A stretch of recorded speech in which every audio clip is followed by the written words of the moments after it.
I have got 100 hours to beat 8 generations of Pokemon. Can I beat all of them? Stick around to find out.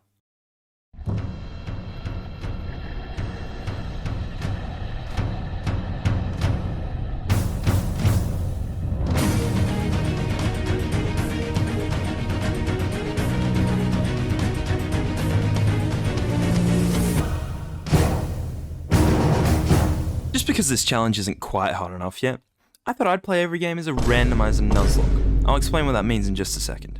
I started off with Fire Red, the remake of the first generation of Pokemon. After struggling to figure out where to go, I eventually made it to my starter, and now you can start to see what the randomizer is. Basically, all the Pokemon in the game are switched up, meaning starters are random, encounters are random, and even enemy trainers are random. So I could run into a Mewtwo in the first trainer battle if I'm not lucky. As I take on the first rival battle of very, very many for the next 100 hours, I'll explain how the Nuzlocke works. Basically, a Nuzlocke is a way of making a Pokemon game where you can lose. So in a Nuzlocke, you must follow these rules. Only catching the first Pokemon in every route. If one of your Pokemon faints, they are dead and cannot be reused. If all of your Pokemon faint, you must restart from the start of the game. And it's that simple. There are a couple of other little rules, but if we cross them, I'll let you know. Straight after this rival battle, I went and caught my first Pokemon for the video, a Primeape, which luckily I caught in the first ball. Then, after making my way through Viridian Forest, I went straight into Brock's gym. The only trainer in this gym had a Ghost-type Pokemon, which meant that I couldn't hit it with either Primeape or Gyarados, so I had to cheese the battle a little, use all my moves so then I could struggle and hit the Shuppet to take it out. Now, it was time to take on the first gym leader of very, very many for the next 100 hours. And, of course, he has to start with another ghost type. What is this, a ghost type gym now? You know the deal. I took it out with the same strategy as before, and in comes a Delcatty. No problem, right? Well, apparently at this time I wasn't paying any attention, and I lost my first Pokemon and my starter for the run. But, fortunately, Primeape was easily able to take the Delcatty out, so it's a trade-off. I got my first gym badge, but we lost our starter. Cut to Mount Moon, not too far after the first gym. We are now an hour and 10 minutes in, and this trainer right here, Miriam, would be the end of this run, having a Zapdos, which I had nothing that I could use against it. Losing the Pokemon I got from the Magikarp deal, the grass outside in Mount Moon, and good old Primeape. There just wasn't anything I could think to do, and to be honest, I wasn't even really feeling the run anyway after losing Gyarados, so it was probably for the best that it ended, or at least that's what I've been telling myself since it happened. Now, one of the specific rules I made for this playthrough comes in here, where if I lose one run of the game, I can play up to where I was in speed up. That way, I would still lose time from the loss, but the challenge wouldn't be impossible for me. And we're back in Oak's Lab, and this time I got a Charizard, so logically, I named it Kef. This run went much better. I made it to the second gym with ease at around the end of the second hour, and Kef was sweeping through anything the game could throw at him.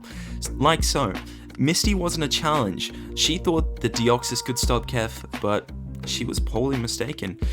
Oh, scary! Oh, shiver my timbers! With Kef one-shotting anything that was in our way, we were quickly making our way through the first generation of Pokemon, getting our third badge total and our second badge for the run. After getting through Nugget Bridge, the team had expanded and I now had another Gyarados by my side. It just seemed as though Gyarados wanted to stick with me. Clearly, it knew what it was doing. I had to move now. After already losing time on that first run, I wanted to get to the third gym as fast as I could. And in the route before that gym, I found a Skarmory who would soon become an important part of this team going forwards. I skipped all the trainers on the SSN because I knew that with Kef I would not need to worry about training for the third gym. Kef was taking out everything, from water types to legendaries. I was sure that with Kef by my side, this would be the successful run of Fire Red that I was looking for.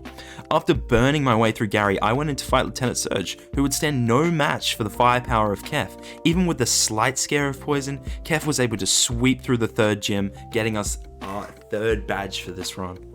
When fighting Gary Oak again in the Pokemon Tower, I unfortunately lost Cyan, who I had been training up as the opener for the team. This was a turning point for the run, as I would start to lose the weaker Pokemon in my team as I took little effort in training them up. At around 4 hours into the challenge, I made it into the fourth gym, where I was forced to fight against the first Pokemon I had to switch out Kef on. This Whiscash, as I switch into my Cacnea, it dies, and it shows off exactly what I was saying about losing the weaker members of my team as I wouldn't train them. This left me with only Mori the Skarmory and Keth left in my team.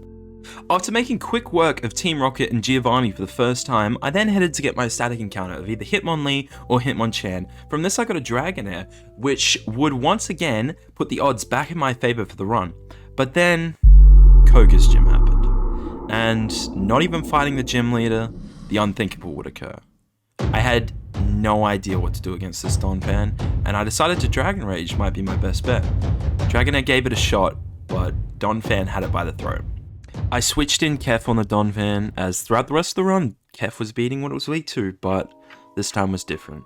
The Donphan was ready with Rollout, and I had lost the Pokemon I had had from the start.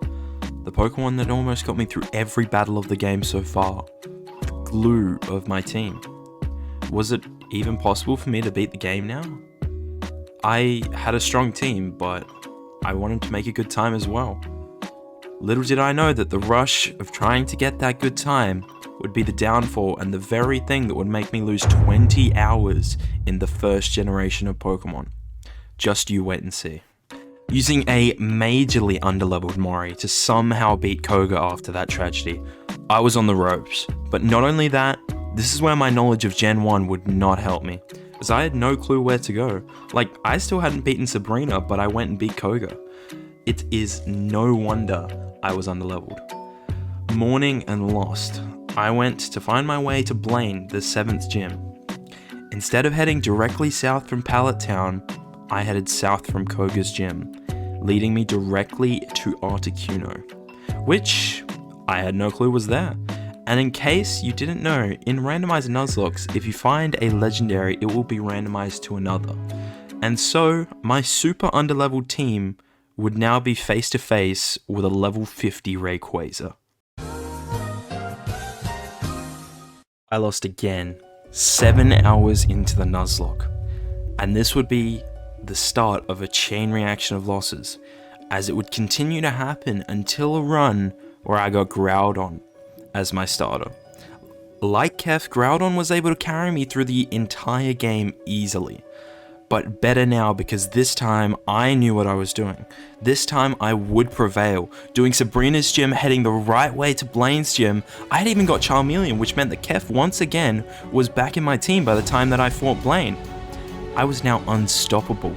With rage in me from my previous losses so late into the game, and a team to back that rage up, I knew this would be the run. Going to fight Giovanni for the last time, I let my Groudon do what it does best and sweep. Proving my superiority and showing I meant business this run. I was not going to make any mistakes that would lead to a loss. I had already been through so much. This was like my 7th run. My dog stepped on a bee. I had spent way more than I wanted to on the first game of Pokemon. And now it was time to head through Victory Road to reach the end goal of this first gen. This Victory Road was a pain, and I'm only showing you it sped up to about 8 times speed, so you can imagine what it was like for me.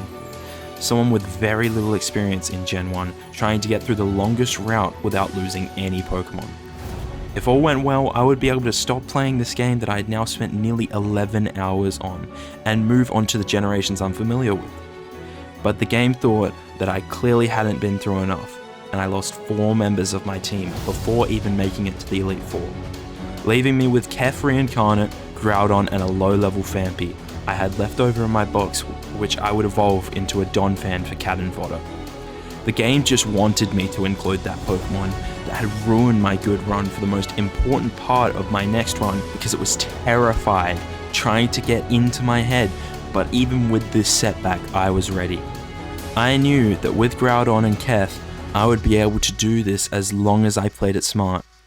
I knew I had a chance, and a chance is all I need.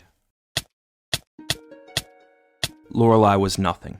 I took her down with no issues, and I was soon on to the next room with ease. Victory would soon be mine if I kept this up. Bruno again had nothing that could stand in the way of me. It was all going to plan. I hadn't even lost Donphan yet, but the game wouldn't give in.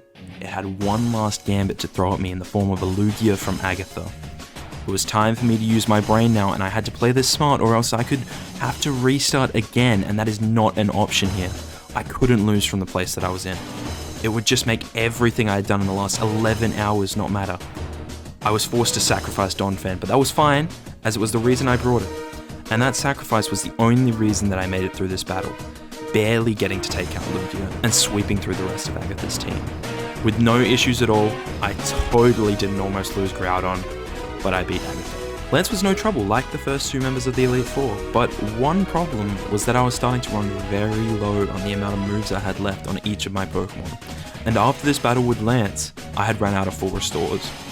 This meant that the only way I would beat the champion with the little moves I had left was one-shotting all of his Pokemon. Let's just say this did not happen. I lost Charizard, and soon after, I lost Groudon. I had to restart.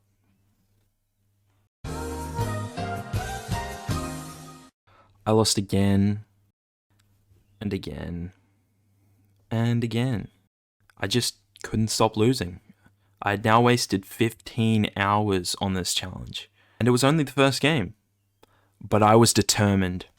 I got a Pikachu as a starter, and from that point, I knew that this was the run. Forget that other one. That wasn't the run. I got a Pikachu as a starter, and I was right. I made it all the way to the champion once again on the same game I had been playing 18 hours. I walked up those steps, and I got to face Gary once again. My rival throughout all of this. It was time. When I got into the fight, it started well. My level 67 Raichu and 55 Typhlosion were able to take out Gary's Heracross, Tyrogue, and Machoke. But then, Gary sent in the Hitmonlee. Raichu struggled against it and she couldn't take it out. The last 18 hours were now flashing before my eyes. I couldn't lose this run. I would stand no chance to complete the challenge if I did. Luckily, Typhlosion took the Hitmonlee down, along with another Tyrogue and a Togetic. I had done it. Finally, I had beaten only the first generation of Pokemon. But the challenge is still far from over. I have another 7 games to beat in the remaining 81 hours. These are the games that I'm familiar with in the Pokemon franchise, with the exception of Sun, Moon, Sword and Shield. If I was going to make it through this challenge, I would need to make up the time that I had lost playing through the first gen. I couldn't afford to fail from here on. So, as I want to keep the videos bite-sized, I want to end it here. If you would like to see if I can complete the challenge, subscribe for the next chapter, which will include Gens 2 and 3. Also, leave a like if you enjoyed. Thank you.